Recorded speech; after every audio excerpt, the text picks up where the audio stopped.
Hi guys, welcome back to my YouTube channel, or rather welcome if it is your very first time joining us. You are probably wondering who I am. My name is Bushali Mungwadu and I am a YouTuber. I also am a student. I am currently in my final year in chemical engineering. I am studying at the University of Pretoria. So this is my first sit-down video. I am deciding to do this now because I am gonna start a podcast on this. The name of the podcast is A Living Testimony, and I figured it wouldn't be fair for me to invite the people that I want to invite on my podcast and let them share their story without me telling you guys my story first and being vulnerable first, and basically doing the first step or taking the first step and letting people know what this is about. Okay, so basically it's been in my heart to basically start a podcast. The podcast is based on Christ, but looking at the academic aspect of it. So how do Christians in the academic field look like? I mean, it's different from each person, hence I want to bring a lot of people for them to yo guys, I'm also sick, sorry, for them to tell their story and for us to get to know them better and to get to know the God that we serve better, because what else encourages you in your faith and in your walk with Christ more than a testimony? We get to be reminded of who God is. And for me, I remember at youth the one time someone asked, who is God to you, or how is God the same now and the God, like how is the God of today the same as the God of the Bible? And for me, my answer was a miracle worker, because he still is a miracle worker. And if you are in a difficult situation right now, please pray about it fast. Open your Bible, like read your Bible, watch sermons, pray hard. God will answer your prayer if it is his will, but your prayers are going to be answered. And if it is his will, let me not contradict myself. And also, he is a miracle worker. Miracles can still be performed. I still believe in miracle. I believe that you can be called for a job, literally. You can get money in your account. You can, do you know what I mean? Like, opportunities can come and present themselves to you because you have asked and because God is a miracle worker. I've seen it in my own life. Hence, I want to tell you guys my testimony. I may not have the right dates and timelines, but the facts remain, right? So right now I basically want to open up my academic record. I think I went ahead of myself, but before we get into that, I just want to introduce myself. Basically, my name is Bushali Mungwadu, and I am a daughter, I'm a sister, I'm a younger sister, I'm an older sister, I'm a cousin, I'm a friend, I'm single, I am a Christian, and I believe in God. Okay guys, so I'll tell you a bit more about my upbringing. So I am from the Eastern Cape in a small town called Madadiela. I'm Sotho. My dad is Sotho, my mom is Hlubi. Hlubi is like a variant of Xhosa, I want to say. Correct me if I'm wrong. However, Hlubi people have their own culture, but they speak isiXhosa, right? But I myself identify as Sotho speaking. I am their daughter, right? I have siblings, which I absolutely love, sisters, and one brother who comes after me. Love him to bits, love my sisters to bits. I love my family. Basically, I grew up in I would say very humble beginnings, but when you grow up, those things don't matter. Like, you are literally the happiest kid. I grew up in a very healthy environment. Although some things were tough, you know, in the beginning and whatever the case, but we overcame that, or at least my parents, I think, overcame that. And we are still trying to push barriers in terms of financial stability, well, at least for myself. I want to reach a point where I'm not worried about money. Yeah. And I also want to give like a shout out to my gran who raised us. She was actually not our biological granny, but she was employed to assist, and she is literally like our grandmother. I don't want to lie. She's literally like our grandmother. I remember this one day my mom was like to me, Nina, unfortunately you guys didn't grow up with grannies to tell you guys dithumo. Dithumo is bedtime stories. And I was like, no, she did, like she was there telling us, you know. And she literally, I want to say, was one of my first first-ish best friends, because where I grew up there were not like a lot of kids when I was younger. So she was like, I used to play with her. Basically, I didn't have friends, guys.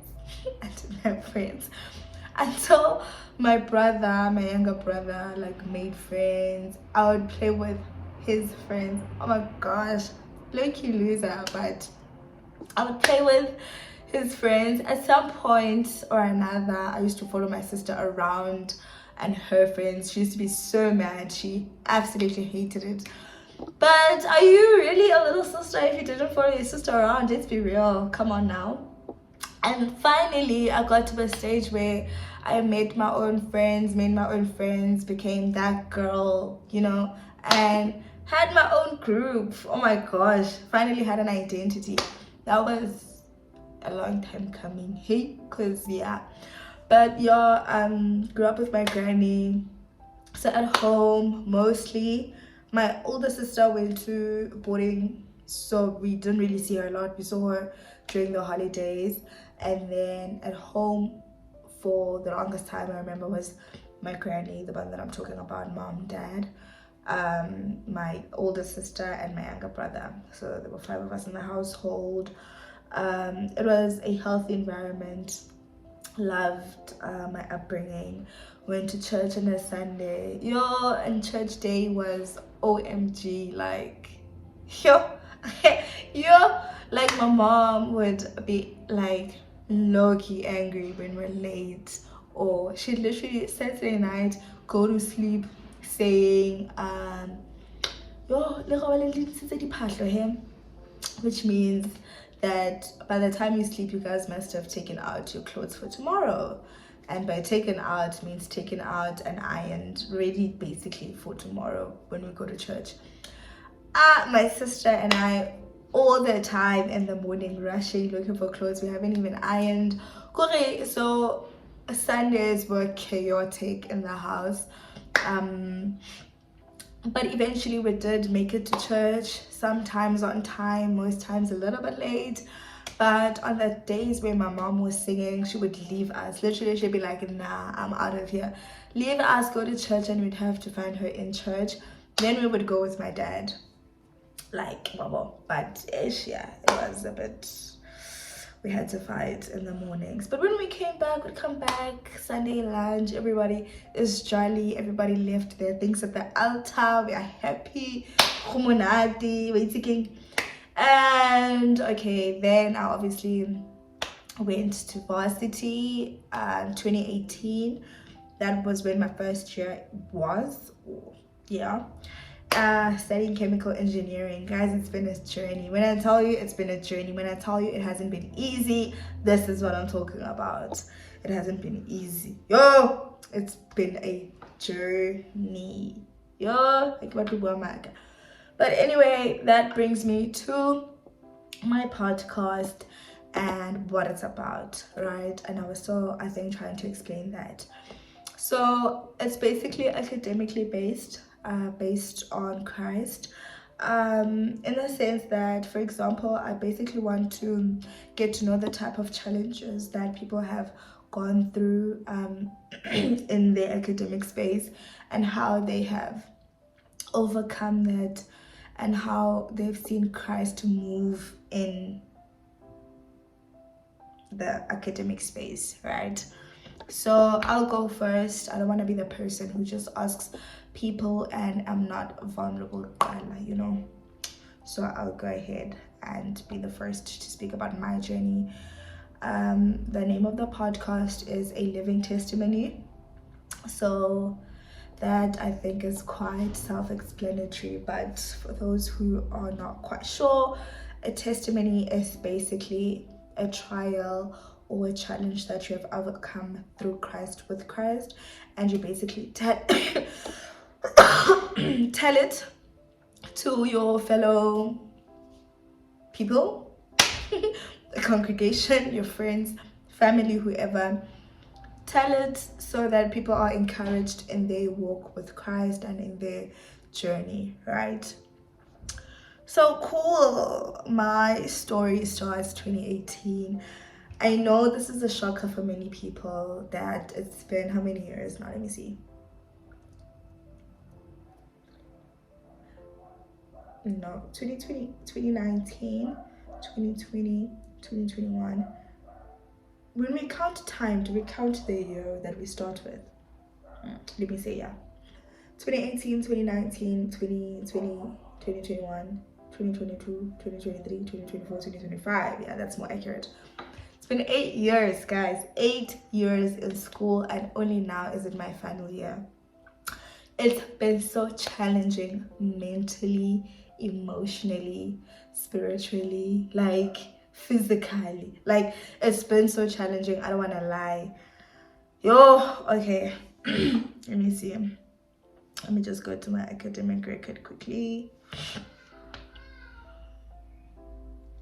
So in 2018, that's when my journey starts. I am a first year in a Snarina. Oh my gosh, I met so many of my friends there, my varsity friends.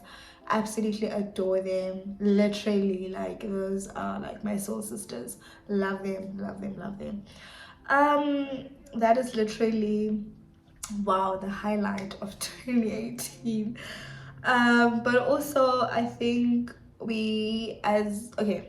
so at res, I had a roommate.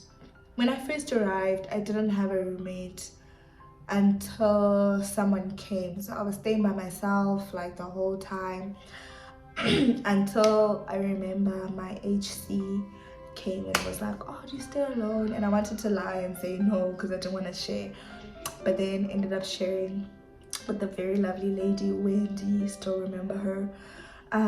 But yeah, that was my first year, guys. My first year, let me see, basically I have my academic record open. What? And you can imagine it's quite long. Let me see. Okay, so 1, 2, 3. Oh my gosh. Okay, 1, 2, 3, 4, 5, 6, 7, 8, 9, 10, 11, 12, 13, 14, 15. I was doing 15 modules in first year, and let me see how many I failed. Then I'll tell you how many I passed. 1, 2, 3. Oh, 1, 2, 3. Yeah, I failed 3. Meaning that I passed 12 modules in first year. And then in second year, okay guys, basically I don't think this is gonna work, like saying how many I passed, how many I failed. But I think for me, things started being quite challenging when I failed modules that were prerequisites. So prerequisites are modules that you need to pass in order to do the next one for the following year. So if you fail a prerequisite, you can't do the one for the following year, which means that you add a year to your studies. So I failed this prerequisite, I think like 3 times. CIR, that module was my challenge. And at that time, I was funded by NSFAS. So there was not much pressure at home financially. And I was working hard. I know sometimes in chemical engineering, people look at you and think you are playing at school. Like, how are you still not done? I remember when I'd go home, like, people, extended family would be like, yo, you've been studying, when do you finish? You know what I mean? And comments like that, for me, they didn't really get to me. Like, I didn't feel dumb. I didn't feel like, I mean, obviously I felt judged, and I didn't like that, but I wouldn't say that they affected me, and I wouldn't say that I would go back and cry about it. But perhaps they did do something and I'm just not aware, but not so much. But basically, guys, I failed this module. It was tough. I was excluded. The first time I got excluded, I think, was 2018. And so I got excluded, and I had to write an appeal letter to appeal to the university to ask to come back. Fortunately, they awarded me the opportunity to try again. 2018 came. 2019 came. I failed another module, right? I failed another module. Actually, more than one. Like, I don't know. I 1, 2, 3, 4. I failed 4 modules out of 1, 2, 3, 4, 5, 6, 7, 8, 9, 10, 11, 12. Out of 12. So I passed 8 out of 12 modules. And then they excluded me again, and I had to appeal again, and they brought me back again. Now 2020 came. 2020 was COVID. I'd imagine people thought that things were easier, but now, remember, having failed twice and being brought back twice, I didn't know the people in my year as much because my mates left me, and my mates are now in 3rd year, and I'm still in 1st year, because if you fail, like I said, a prerequisite, you can't like move forward, right? So I didn't know the people, so I was literally on my own, and as much as things were open book, they were not easy. So 2020 came. Those were the challenges I faced. I failed 4 out of, let me see, 1, 2, 3, 4, 5, 6, 7, 8, 9, 10, 11, 12. I failed 4 out of 12 again. And then the next year, I failed 1 module, which was CRR 123. So CRR 123 is basically a module that is in the 2nd semester now. See the one? The one that I was failing before was CRR 113, which I failed twice or 3 times. I'll check now. CRR 113, I failed 3 times. On the 4th attempt, I passed, right? So that was the 1st semester. So that is 2018, 2019, 2020, 2021. So I passed CRR 2021. So you guys can imagine. I think now things are being put into perspective. And then CRR 113 opens up.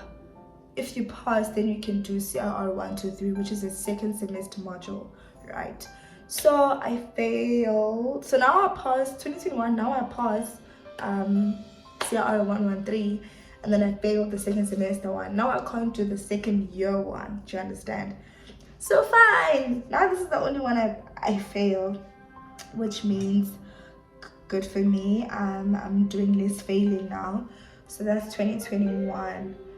And then 2022, remember, so now having failed that 1 module that blocks CRR 211, I am still doing the others, hence the 8 out of 12 I'm passing. So the ones that I'm still applicable to do, I do them and I pass. However, I can't do the ones that are blocked.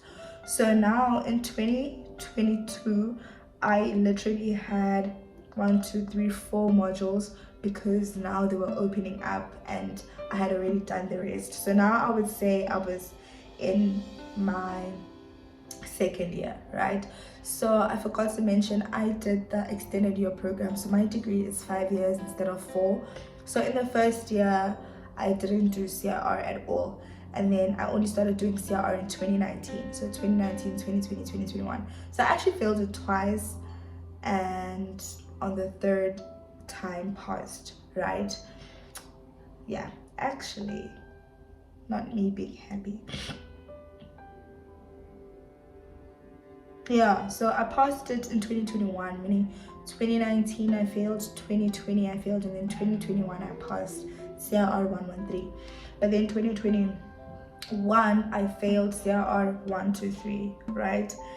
And then in 2022 I then passed CIR 123. This was like my breakthrough, you guys. Mind you, this isn't 2022, right? Mind you, it's 2018, 2019, 2020, 2021, 2022. That's when I was supposed to graduate, and that's only when I passed that module. That was like literally pulling me back. So you can imagine the joy I felt, the victory I felt. And I don't want to lie, I can't tell you what I did differently. And that's the thing, like, I don't necessarily want to excuse people that aren't working hard and are not passing because they're not putting in the work, right? But honestly speaking, guys, I can't tell you what I did this time around, because I've been studying throughout, but clearly I wasn't doing it properly. But I can't tell you what it is that I did this time that made me pass, which is a bit concerning. But honestly speaking, I think that's when I think like God came in. I don't want to lie, you guys, because what I say is, okay, another testimony of mine. Growing up, I was exposed to pornography and I would watch it, and I feel like at some point I kind of got addicted to it, right? And it's not until I gave it to God that I overcame it and didn't watch. I did slip up a bit, but it's literally now I don't even like think about it. I do get attacks where I do like have thoughts, but I just rebuke them, right? With that said, it's with these moments that for me make God real, because there's nothing in me that I changed, but it's doing it with Him that changes the scenario, or that changes the circumstance or the outcome, right?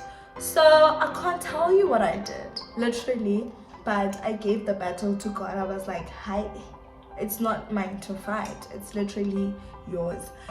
And then I passed CIR 123, right? And then that was 2022. 2023 came.